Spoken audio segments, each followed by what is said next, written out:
Sir আমি কিচ্ছু করিনি স্যার। আমি আমি কাউকে খুন করিনি স্যার। এটা কি জানো? DNA report sir. তাহলে এটাও জানো যে এর রিপোর্টে কি লেখা আছে। আর তারপরেও তুমি চাইছো যে আমি মেনে নেব যে তুমি কোনো দোষ করনি, তুমি দোষী নও। স্যার স্যার আপনি আমাদের শিখিয়েছেন সত্যের থেকে বড় এই পৃথিবীতে আর কিচ্ছু নেই স্যার। এই কেসটার সত্যিটাও তাই স্যার। আমি আমি কাউকে খুন করিনি স্যার, সত্যি বলছি স্যার। আমি তুমি যদি খুন না করে থাকো তাহলে তোমার রক্ত ওই অস্ত্রতে লাগলো কি করে পঙ্কজ? আমি জানি না স্যার। Damn it!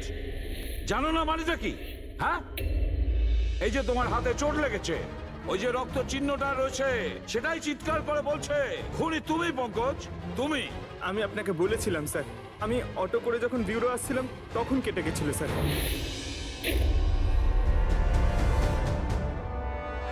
স্যার এটাও তো হতে পারে যে কেউ পঙ্কজকে ফাঁসানোর চেষ্টা করছে।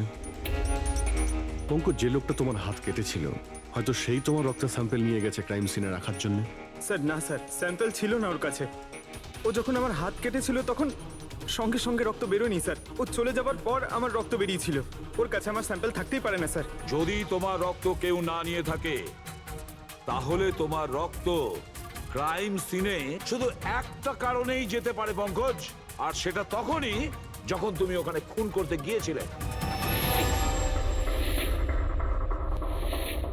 স্যার এ তো অদ্ভুত ব্যাপার।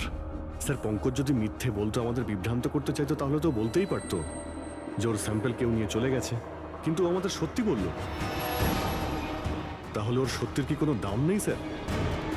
হ্যাঁ অভিজিৎ, সত্যির অনেক দাম আছে, কিন্তু আপাতত এই কেসের একটাই সত্যি। এই খুনের একজনই সাসপেক্ট, আর সে হলো পঙ্কজ।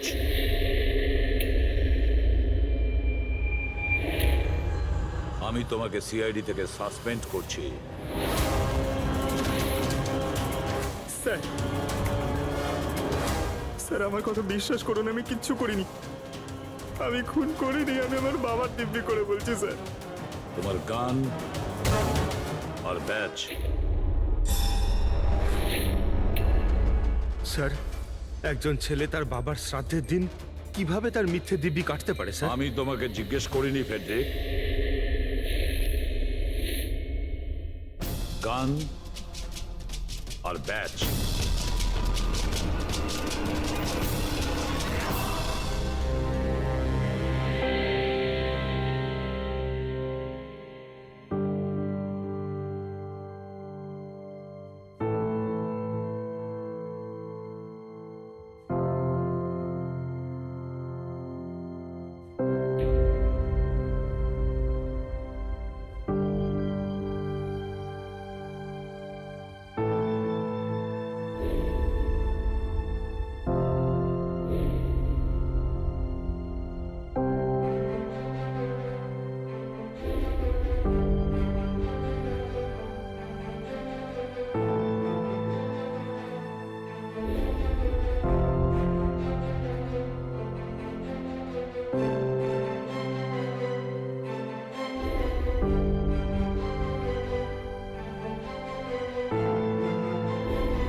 এটা অন্যায় হচ্ছে,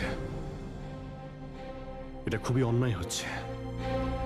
নো অফেন্স স্যার, কিন্তু আপনি আপনি সবসময় আমাদের উপরে এইভাবে সন্দেহ করতে পারেন না স্যার। এটা তুমি কি বলছো অভিজিৎ? কি ভুল বললাম আমি?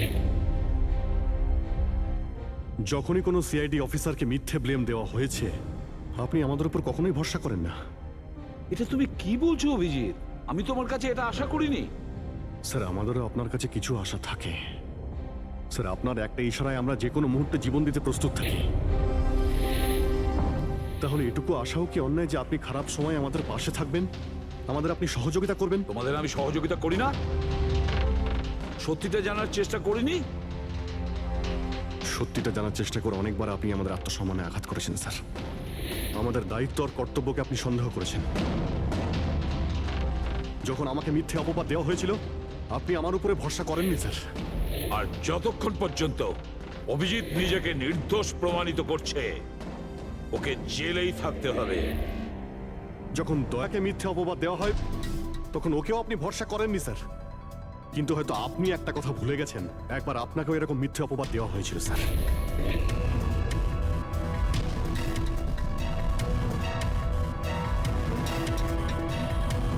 সেই মুহূর্তে আমাদের মধ্যে কেউ আপনাকে সন্দেহ করেনি। আমরা শক্ত দেওয়াল হয়ে আপনার সামনে দাঁড়িয়েছিলাম স্যার, যাতে আপনাকে কেউ ক্ষতি করতে না পারে। তাহলে আমাদের খারাপ সময় কি আপনি আমাদের পাশে দাঁড়াতে পারেন না? অভিজিৎ কোনো অপরাধীর থেকেও বিপজ্জনক একজন ইমোশনাল সিআইডি অফিসার। তুমি ইমোশনাল হয়ে যাচ্ছ অভিজিৎ। আমি তোমাকে এই কেস থেকে সরিয়ে দিলাম।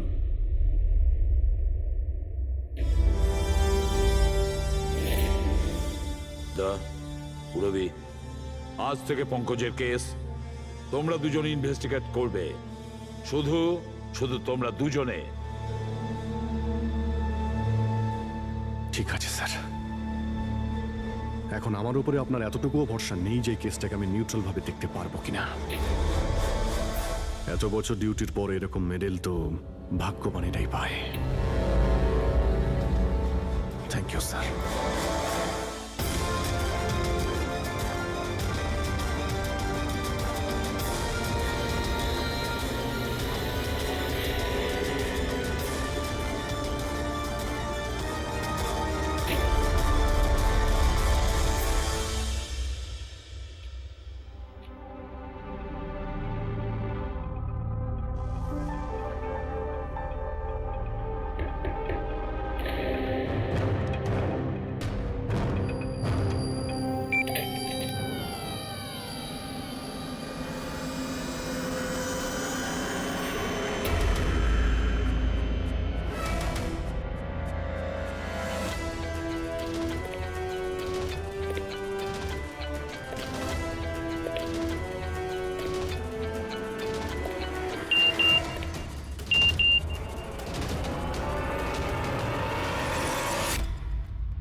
নিজের পিঠ আমার দিকে করে দাঁড়িয়ে পড়ো। চলো এটাও করে দেখে নি।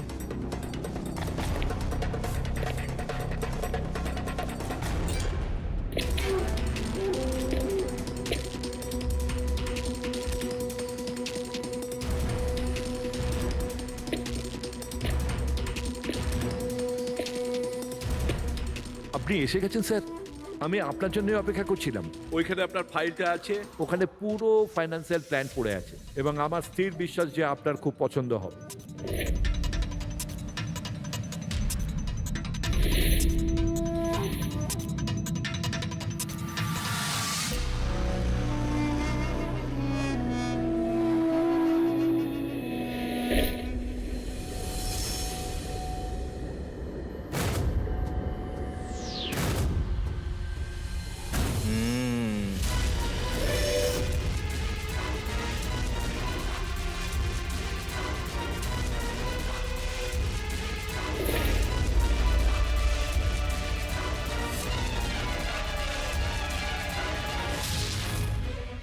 আরে এ তো নকল।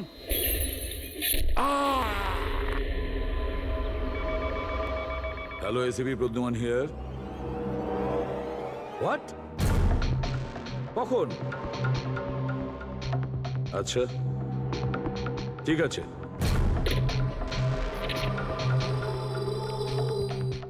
তা অভিজিৎ, বিক্রম বিজয় খুন হয়েছে। বিক্রম বিজয় মানে ওই কেলেঙ্কারি কেসের? হ্যাঁ হ্যাঁ, ওই বিক্রম বিজয় আজও আইনকে ফাঁকি দিয়ে পালাচ্ছিল, আর আজও খুন হয়েছে ওরই বাড়িতে। একদিন না একদিন তো এটা হওয়ারই কথা ছিল স্যার। এত শত্রুও পুষেছে ঘরের মধ্যে। Sir I am really sorry sir, একটু লেট হয়ে গেলাম। কি ব্যাপার পঙ্কজ, কোথায় ছিলে তুমি?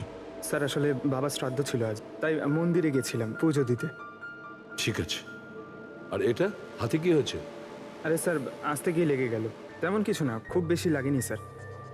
ঠিক আছে, তৈরি হয়ে নাও, একটা মার্ডার কেস এসেছে। আর শোনো,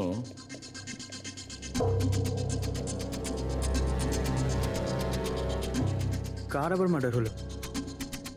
বিক্রম বিজয়।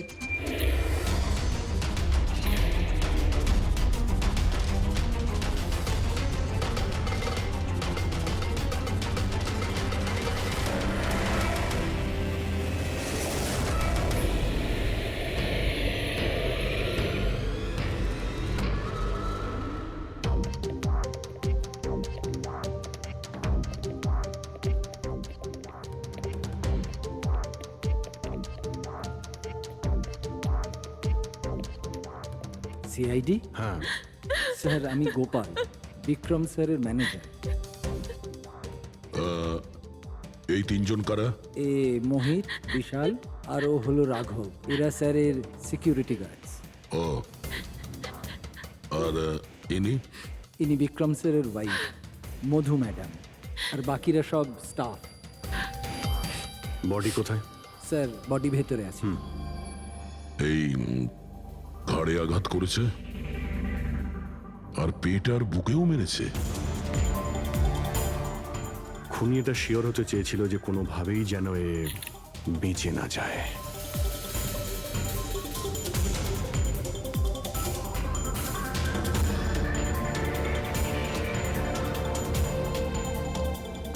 মনে হচ্ছে এটা দিয়ে আঘাত করেছে, এর ওপর।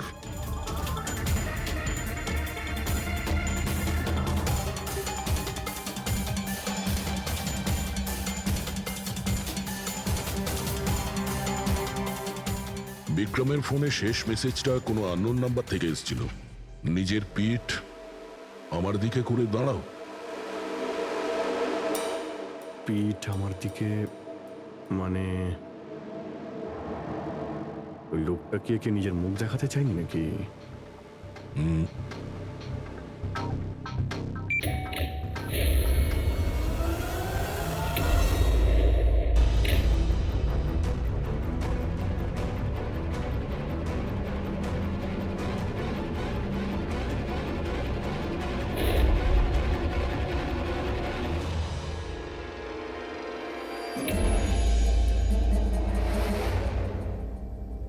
এই দেখুন স্যার, ফুলদানি থেকে আমি কি পেয়েছি।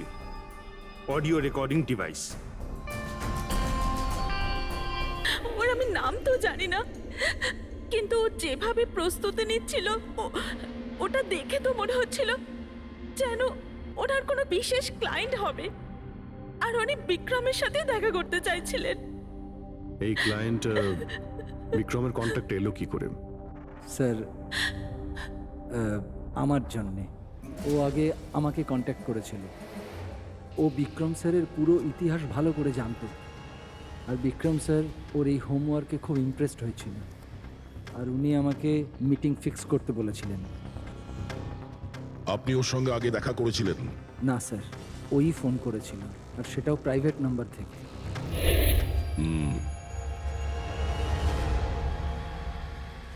তাহলে আপনারা মিটিং এর আগে সবকিছু দেখে নিয়েছিলেন? হ্যাঁ হ্যাঁ স্যার।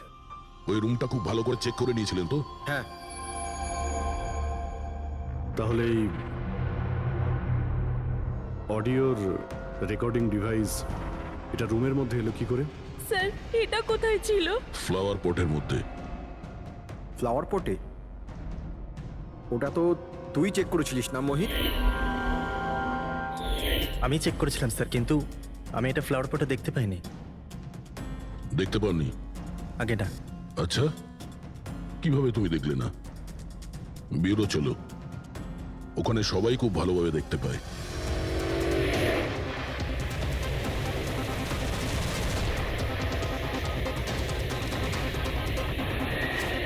মোহিতের উপর নজর রাখবে। গুলি চালাবে না। কৈলাস স্যার, আপনি? কে ইনি? ইনি সিবিআই অফিসার কৈলাস বাবু। কেমন আছেন স্যার? দারুণ। কি ব্যাপার স্যার, হঠাৎ করে আপনি আমাদের রাস্তা আটকে দিলেন? অভিজিৎ, আমার ওই লোকটাকে চাই যে তোমাদের সিআইডির গাড়িতে বসে আছে। মোহিত? ও ও আমাদের অপরাধী স্যার, ওকে আমরা ব্যুরোতে নিয়ে যাচ্ছি ইন্টারোগেট করার না জন্য। অভিজিৎ, ও অপরাধী নয়, ও একজন সিবিআই অফিসার। কি বলছেন আপনি? এই মোহিত সিবিআই অফিসার? কিন্তু স্যার, এ তো ওই বিক্রমের ওখানে গার্ডের চাকরি করছিল। দেখাবার জন্য, সত্যিটাকে লুকোবার জন্য। কিরকম সত্যি স্যার? মোহিত একজন আন্ডার কভার। ও আমার কথাতেই ওখানে ডিউটি করছিল, আর আমার কথাতেই ও বিক্রমের ওখানে রেকর্ডিং ডিভাইসটা লাগিয়েছিল। আর এই কারণে কিছুই বলতে হচ্ছিল না। আন্ডার কভার মরে যাবে, কিন্তু প্রোটোকল ভাঙবে না। না ঠিক আছে স্যার, ওই অ্যাকচুয়ালি কিছু জিজ্ঞাসাবাদ তো করতেই হবে, খুনের ব্যাপার তো, জাস্ট জেনারেল জিজ্ঞাসাবাদ। আর আমরা ওই অডিও রেকর্ডিংটা পেতে পারি স্যার? আমরা জানতে চাই যে খুনি আর বিক্রমের মধ্যে কি কথা হয়েছে। আপনি এসে গেছেন স্যার, আমি আপনার জন্য অপেক্ষা করছিলাম। ওইখানে আপনার ফাইলটা আছে, ওখানে পুরো ফাইন্যান্সিয়াল প্ল্যান পড়ে আছে, এবং আমার স্থির বিশ্বাস যে আপনার খুব পছন্দ হবে। এটা নকল। আরে, মনে হচ্ছে এই বিক্রম বিজয় খুনিকে চেনে, সেই কারণে খুনি ওকে নিজের মুখ দেখতেই দেয়নি। আর যখন বিক্রম জানতে পারে যে যে টাকাগুলোকে দেওয়া হয়েছে সেগুলো নকল, তখন সে বিক্রমকে খুন করে আর ব্যাগ নিয়ে চলে যায়। একটা কাজ করি আমরা, এই মোহিতকে, আন্ডার কভার পুলিশকে কিছু জিজ্ঞাসাবাদ করি। আই এম সরি স্যার, এই কেসটা এখনো বন্ধ হয়নি। এই জন্য আমি যদি আপনাদের এর থেকে যদি কিছু বেশি বলি তাহলে প্রোটোকল ভাঙা হবে, হুইচ আই ডোন্ট ওয়ান্ট। দেখো মোহিত, আমি তোমার প্রোটোকলকে রেসপেক্ট করি। এমন তো কিছু পেয়েছো তোমার ইনভেস্টিগেশন চলাকালীন যেটা হয়তো তোমার প্রোটোকলের মধ্যে পড়ে না, আর সেই জন্য তুমি আমাদের কিছু বলতে পারো। কিছু তো একটা বলবে যে সূত্র ধরে আমরা খুনি পর্যন্ত পৌঁছতে পারি। আমি আপনাদের শুধু এটা বলতে পারি যে গত কয়েক বছর ধরে সিবিআই এই বিক্রমের পিছনে পড়েছিল। আজ থেকে 15 বছর আগে, সাল 2002-তে সিবিআই এক আন্ডারকভার অফিসারকেও বিক্রমের পিছনে লাগিয়েছিল কিছু বিশেষ প্রমাণ জোগাড় করতে, কিন্তু কিছু পাওয়া যায়নি। আর আনফর্চুনেটলি আমাদের এই অফিসার মারা যান। এক মিনিট, নাম কি ছিল এই অফিসারের? ইন্সপেক্টর অধিরাজ।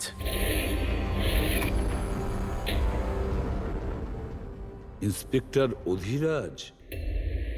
এই বোতলে যে রক্তটা আছে, এই রক্তে বিক্রমের ডিএনএ ছাড়াও অন্য কারো ডিএনএ আছে। বিক্রমের ডিএনএ ছাড়াও অন্য কারো ডিএনএ আছে? তুমি বলতে চাইছো অন্য কেউ ছিল? কে ছিল সালুকে? ক্রিমিনাল ডাটাবেসের সঙ্গে কম্পেয়ার করে দেখেছিলে, ম্যাচ করে দেখেছিলে তুমি? তার দরকার পড়েনি। প্রয়োজন ছিল না কি বলছো সালুকে? সেটা কার ডিএনএ? ওই ডিএনএ হ্যাঁ, পঙ্কজের। হোয়াট? ওই ডিএনএ পঙ্কজের? আমাদের পঙ্কজের? আমাদের পঙ্কজের। এটা কি করে হতে পারে? সিআইডি অফিসার হলো পঙ্কজ। সিআইডি অফিসার পঙ্কজ খুন করতে পারে? আমাদের একজন অফিসার খুনি? কিন্তু স্যার, পঙ্কজ কেন খুন করতে যাবে? সেটাই তো, সিআইডি অফিসার কেন খুন করতে যাবে? স্যার, বিক্রমের বাড়ির থেকে 1 কিলোমিটার দূরে পুলিশ একটা বেবারিশ মোটরসাইকেল পেয়েছে স্যার। কার মোটরসাইকেল ছিল ওটা? স্যার, ও পঙ্কজের ওটা।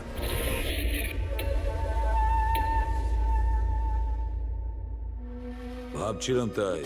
তার মানে পঙ্কজের বাইকটা পাওয়া গেল ওখানে, আর আপনাদের কারুর অবাক লাগলো না? ফ্রেডি, বিক্রম বিজয় যে মারা গেছে আজ 15 বছর আগে অধিরাজ বাবু পঙ্কজের বাবা একটা আন্ডার কভার কব বডিগার্ড সেজে বিক্রম বিজয়ের বিরুদ্ধে প্রমাণ জোগাড় করছিল, আর সেই কারণে ও মারাও গেছে। তার মানে স্যার পঙ্কজ এটা ভাবে যে পঙ্কজের বাবার মৃত্যুর পিছনে এই বিক্রম বিজয়ের হাত রয়েছে, আর এই জন্য ও ওর বাবার মৃত্যুর প্রতিশোধ নেবার জন্য।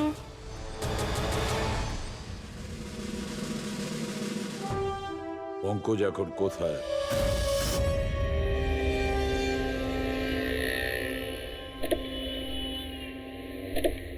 আরে স্যার, আপনারা?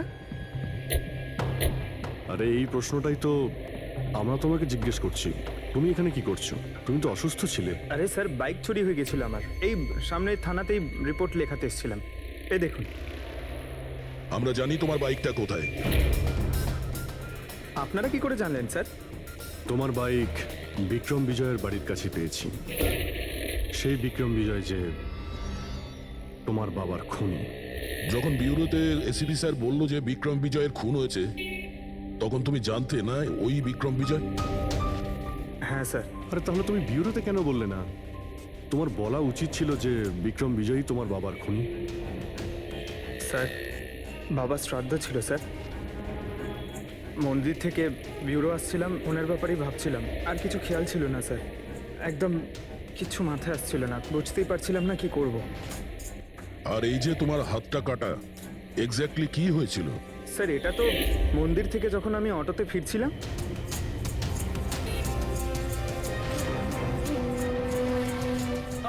কি হলো স্যার? তাহলে একজন অচেনা লোক আঘাত করে চলে গেল? হ্যাঁ, এমনি অকারণে? স্যার, আমি জানি বিশ্বাস করাটা একটু কঠিন, কিন্তু এটাই সত্যি। আচ্ছা পঙ্কজ, তুমি সবসময় তো বাইকে করে বিউরোতে আসতে, হঠাৎ তুমি অটো করে কেন এলে? হঠাৎ করে না স্যার, আমার বাইক তো দুদিন ধরে খারাপ হয়ে রয়েছে। তাহলে তোমার খারাপ হয়ে যাওয়া বাইকটাকেও নিয়ে গেল। সে ওটাকে রিপেয়ার করলো, আর ঠিক হয়ে যাওয়ার পর ওটাকে একটা ফাঁকা জায়গায় ফেলে দিয়ে এলো। তাও কাকতালীয় ভাবে এমন একজনের বাড়িতে ফেলে দিয়ে এলো যার আজই খুন হয়েছে, আর যে তোমার বাবার খুনিও। স্যার, আপনারা আমাকে সন্দেহ করছেন? আপনাদের মনে হচ্ছে ওই বিক্রম বিজয়কে আমি মেরেছি?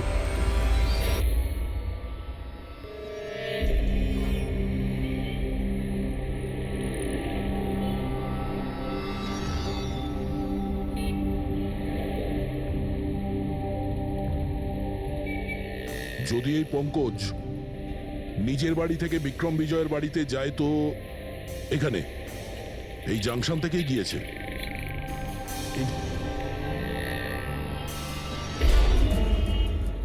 স্যার, সিগন্যালে সিসিটিভি ক্যামেরা রয়েছে। এই সিসিটিভি ক্যামেরার ফুটেজ থেকেই আমরা জানতে পারবো যে পঙ্কজ ওই বাইকে করে এখান থেকে গিয়েছিল নাকি ওটা অন্য কেউ ছিল।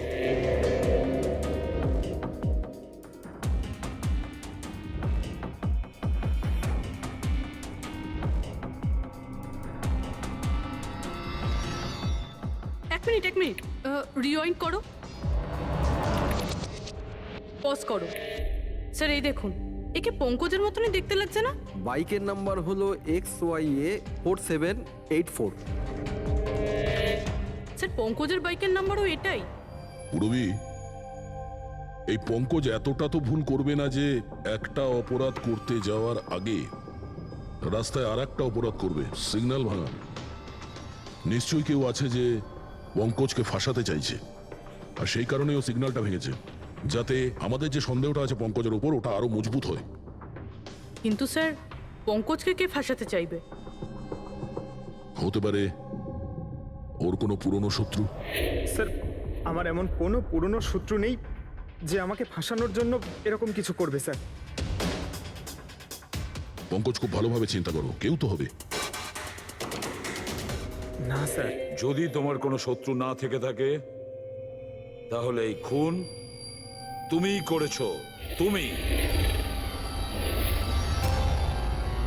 নিজের বাবার মৃত্যুর প্রতিশোধ নিয়েছো তুমি, আর সেটাও ওনার মৃত্যুবার্ষিকীতে। স্যার, আমার প্রতিশোধ নেবার কোনো মেন্টালিটি নেই স্যার। আমি খুনি না স্যার, আমি একজন সিআইডি অফিসার। যতদূর বাবার কথা স্যার, আমি তো ওনাকে ভালো করে দেখিও নি। স্যার আমার তো এমন কিছু মনেও নেই যে উনি আমাদের সঙ্গে কখনো টাইম স্পেন্ড করেছেন বা আনন্দ করেছেন। স্যার উনি হয়তো কখনো ভাবতেনও না যে ওনার একটা ছেলে আছে যার ওনাকে প্রয়োজন। তার মানে হলো তোমার বাবার সঙ্গে তোমার সম্পর্ক ভালো ছিল না? স্যার উনি একজন আন্ডারকভার কপ ছিলেন, বেশিরভাগই নিজের কাজে ব্যস্ত থাকতেন। বাড়ি, সংসার, সন্তান, পরিজন সেসব নিয়ে উনি কোনোদিন মাথায় ঘামাননি। আমাকে শুধু আমার মাই মানুষ করেছেন স্যার। কিন্তু তাও বলছি পঙ্কজ, তোমার নিজের বাবার সাথে কোনো না কোনো স্মৃতি তো জড়িয়ে থাকবে না? কিছু মনে আছে? শুধু স্যার এইটুকুই মনে আছে আমার স্যার, আমাকে উনি মেলায় ঘুরতে নিয়ে যেতেন, কিন্তু মেলায় নিয়ে যাওয়ার আগে উনি আমাকে হসপিটালে নিয়ে যেতেন প্রতিবার। কি? হসপিটালে? ওটা কেন? হয়তো ছোটবেলায় আমি খুব অসুস্থ থাকতাম, আর উনি হসপিটালে নিয়ে যেতেন, আর আমার খুব ব্যথা লাগতো স্যার। যন্ত্রণা? পঙ্কজ, কোথায় যন্ত্রণা হতো? স্যার পিঠে, এখানে স্যার। পিঠে? পঙ্কজ, ডাক্তার পিঠে কি করতো? না স্যার, তেমন কিছু মনে পড়ছে না স্যার।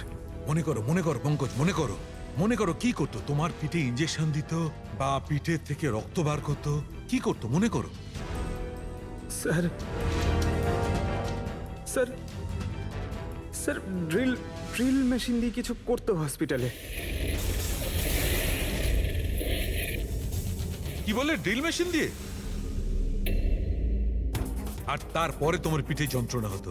খুব ব্যথা করতো স্যার, আমি তো এক সপ্তাহ ঠিক করে বসতে পারতাম না। আর তারপর বাড়ি যাবার পর তোমার ঘুম পেত, অদ্ভুত কিছু মনে হতো, মাথা ঘুরতো? হ্যাঁ স্যার। স্যার মেলায় যখন আমি ঘুরতে যেতাম তখন ঘোরের মধ্যে থাকতাম স্যার, সারাক্ষণ মাথাটা ঝিমঝিম করতে আর ঘুরতো স্যার। কিন্তু স্যার এই কথাটার কেসটার সাথে কি সম্পর্ক? সম্পর্ক আছে বস। আমার মনে হচ্ছে এর বাবা এর খুব কম বয়সে এর বোন ম্যারো ডোনেট করে দিয়েছিল। কিন্তু স্যার বাচ্চাদের বোন ম্যারো ডোনেট করা তো বেআইনি কাজ। বেআইনি কাজ, কিন্তু আমার মনে হচ্ছে বস টাকার জন্য বা যে কোনো কারণেই হোক ওই ডক্টর এর বাবার জন্য এই সমস্ত করেছে।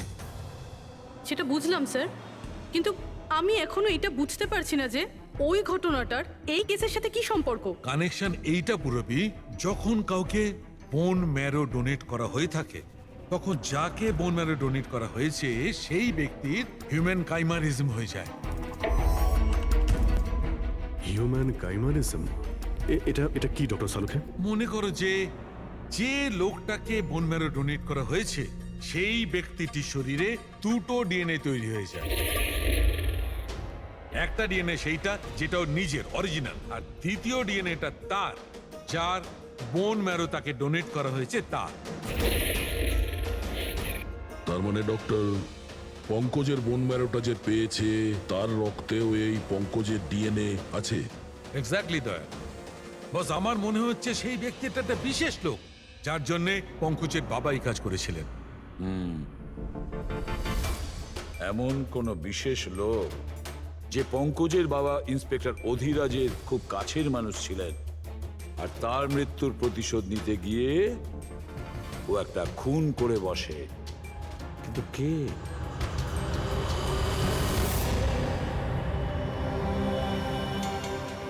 দয়া।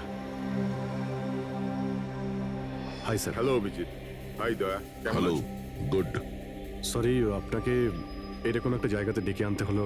অভিজিৎ, যে ইনফরমেশন তোমার দরকার ছিল সেটা না সিআইডি অফিসে দেওয়া যেত না আমার অফিসে? থ্যাংক ইউ স্যার আমাদের সাহায্য করার জন্যে। স্যার পঙ্কজ একজন সৎ অফিসার, আর যদি আপনার সাহায্যকে আমরা নিরাপরাধ প্রমাণ করতে পারি। অভিজিৎ, তোমার মনে আছে এক বিপজ্জনক অপরাধী ছিল রাকা, তাকে ধরতে তুমি আমাকে সাহায্য করেছিলে? তা ধরে নাও আমি সেটারই ঋণ মেটাচ্ছি। এসব আপনি কি বলছেন স্যার? অ্যাকচুয়ালি আমাদের পঙ্কজের বাবা ইন্সপেক্টর অধিরাজের ব্যাপারে কিছু ইনফরমেশন চাই, যতটা আপনি দিতে পারবেন। আপনি কাজ করেছেন না ইন্সপেক্টর অধিরাজের সঙ্গে? হ্যাঁ দয়া, অধিরাজ খুবই সৎ ইন্সপেক্টর ছিল আর সাহসীও। আমার তো এটা বলতে গর্ব হয় যে আমরা একসাথে কাজ করেছি। স্যার অ্যাকচুয়ালি আমরা এটাই জানতে চাই যে ওনার আন্ডারকভার মিশনের সময় ওনার সঙ্গে কারো কি কোনো গভীর সম্পর্ক হয়েছিল? আই মিন কোনো নতুন পরিবার সেরকম কিছু? অভিজিৎ, এই যে আন্ডার কভারদের যে দুরকম জীবন হয়, খুব কঠিন হয় সেটা সামলানো। এই পুলিশেরাও তো মানুষ হয় নাকি, আর তাদেরকেও সেই সীমাটা পেরিয়ে যেতে নেই যেটা ও পেরিয়ে গিয়েছিল। মানে ওনারও কারোর সঙ্গে ভালোবাসা হয়েছিল? ওনারও কোনো অন্য পরিবার ছিল? হ্যাঁ, অধিরাজের দ্বিতীয় স্ত্রী বাচ্চা জন্ম দিতে গিয়ে মারা গিয়েছিল। ও, আর অধিরাজ বাবুর মৃত্যুর পর এই দ্বিতীয় বাচ্চাটার কি হয়েছে? এই রহস্য সবসময় রহস্যই রয়ে গেছে। অধিরাজ ওই দ্বিতীয় বাচ্চাটাকে কোথায় রেখেছে, কিভাবে বড় করেছে, আর ওই বাচ্চাটা কোথায় গেল কেউ কিছু জানে না। আর এই যে বাচ্চাটা, মানে দ্বিতীয় বিয়ের বাচ্চাটা, কত বয়স ওর? এ পঙ্কজের থেকে 2-3 বছর বড় হবে। বিয়ে পঙ্কজের মায়ের সাথে আগে হয়েছিল, কিন্তু বাচ্চা দ্বিতীয় স্ত্রীর আগে হয়েছিল। হয়তো ওনার কোনো রোগ ছিল যার কারণে অধিরাজবাবু পঙ্কজের বোন ম্যারো ওকে দিয়েছিলেন। নিজের বাবার মৃত্যুর প্রতিশোধ নিতে হতে পারে খুনটা পঙ্কজের সৎ ভাইই করেছে। আর এখন প্রশ্ন এটাই যে পঙ্কজের এই সৎ ভাই কে সে, আর এখন কোথায়? আমার কিছু কিছু আইডিয়া হচ্ছে যে ওর সঙ্গে ঠিক কি হতে পারে। দেখুন স্যার, আমাদের আরো একটা সাহায্যের খুব প্রয়োজন। এই আন্ডারকভার মিশনের সময় আপনাদের সঙ্গে আর কারা কারা ছিলেন তার সবার ইনফরমেশন চাই, আর অধিরাজ বাবুর ডিটেলস। অভিজিৎ, এটা একটু মুশকিল হবে। জানি স্যার, এটা খুবই কঠিন, কিন্তু কাউকে নির্দোষ প্রমাণ করতে হবে। আপনি আমাদের উপরে বিশ্বাস রাখতে পারেন, সমস্ত ইনফরমেশন আমাদের কাছেই থাকবে। ওকে। আরে ভাই, কতক্ষণ আর অপেক্ষা করতে হবে? এই লোক সময় আসে না কেন?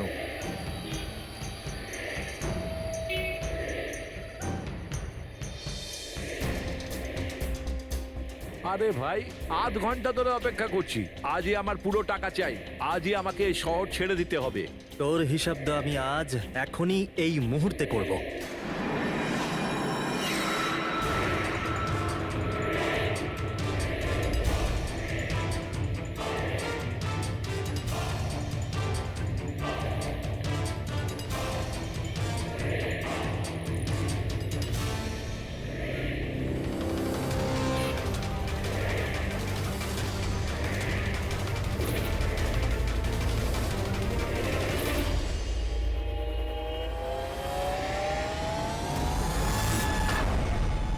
তোর অ্যাকাউন্ট সিআইডি বন্ধ করবে।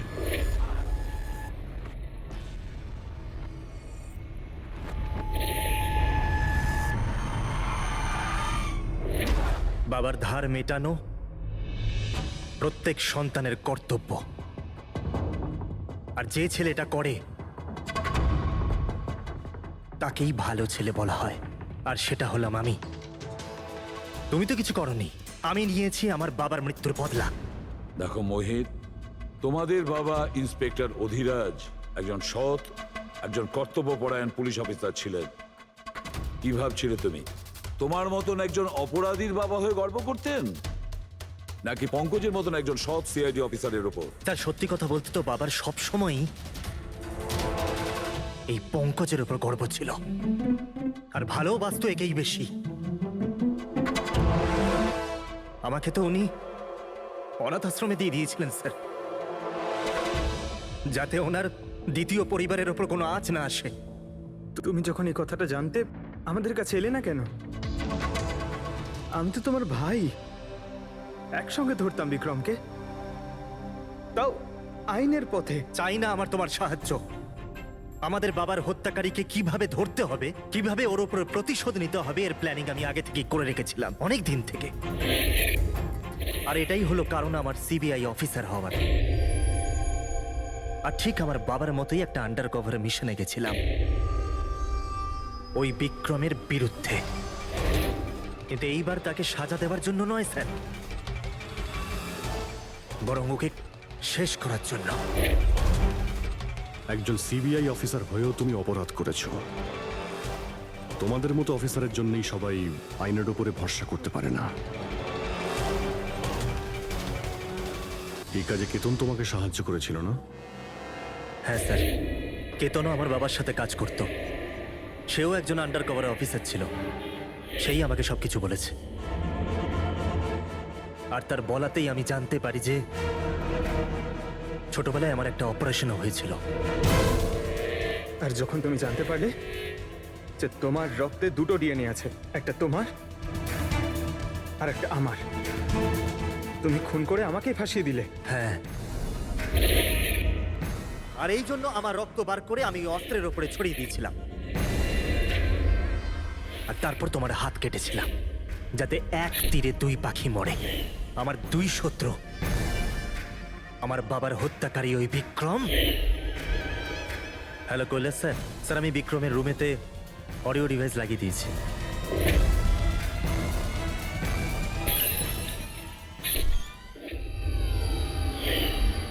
আর তুমি আমাকে এত ঘৃণা করার কারণ কি ভাই? কেন করবো না বলো তো? আজ পর্যন্ত সবকিছু তুমি পেয়েছো। আমাদের বাবার নাম, ওনার ভালোবাসা, ওনার সম্মান, সবকিছু। আর দুঃখের বিষয় তো এটা যে এত কিছু পাওয়ার পরেও তোমার এতটুকু হুঁশ ছিল না যে আমাদের বাবার হত্যাকারী কে। স্যার, আজকে যদি আমি না হতাম তাহলে আমাদের বাবার হত্যাকারী আজও বেঁচে থাকতো এবং ঘুরে বেড়াতো। আর তুমি কি পেলে মোহিত? জেল? আর খুন করে তোমার বাবা কি পেল মরার পরে? লজ্জা? স্যার, একটা প্রশ্ন করতে পারি আপনাকে? আপনারা আমার কাছে পৌঁছলেন কি করে? কারণ আমি এতটুকুও ভুল করিনি সমস্ত প্রমাণ পঙ্কজের বিরুদ্ধে করতে। সেটা তো আমরা জানতাম যে পঙ্কজ এ কাজ কোনোদিন করতে পারে না। আর বাকি রইল তোমার অবধি পৌঁছানোর। যখন আমরা দুটো ডিএনএর খোঁজ পেলাম, আমরা তোমার বাবা ইন্সপেক্টর অধিরাজের ব্যাকগ্রাউন্ড চেক করলাম। সেখান থেকেই আমরা জানতে পারি যে ওনার আরো একজন ছেলে আছে, তুমি। ব্যাস, আমরা সেই ছেলের ঠিকুজি খুঁজে বার করলাম তোমার। আর পুরো ব্যাপারটা ছবির মতন পরিষ্কার। অনেক ভুল করেছো তুমি মোহিত, মস্ত বড় ভুল করেছো। আইন তোমাকে কঠোর থেকে কঠোরতম শাস্তি দেবে। হয়তো যাবজ্জীবন জেল, না হলে ফাঁসি।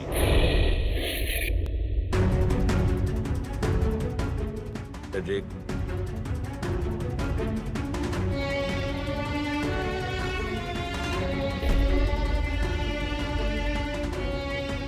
সরি স্যার, আমি জানি তোমার মনে শুধু আমার প্রতি ঘৃণাই আছে, কিন্তু আমি সত্যি জানতাম না আমার কোনো ভাই আছে। আমি জানি না তোমার সঙ্গে কি হবে, কিন্তু তুমি একটা কথা সবসময় মনে রেখো, আমি তোমার অপেক্ষা করব। I'll wait for you, brother.